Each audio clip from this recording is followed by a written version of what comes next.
है। अरे का हो, काहे मन मार के बैठल बड़ू? कोनो प्रॉब्लम बा?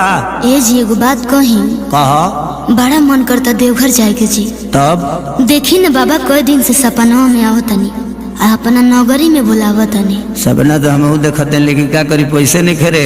ए साल रहे दा, पर साल चल जाए, ठीक बा? गाड़ियों खाली नहीं खीसा तो हम अब की बार ना मानो, हम तो जेबे करब। चुप।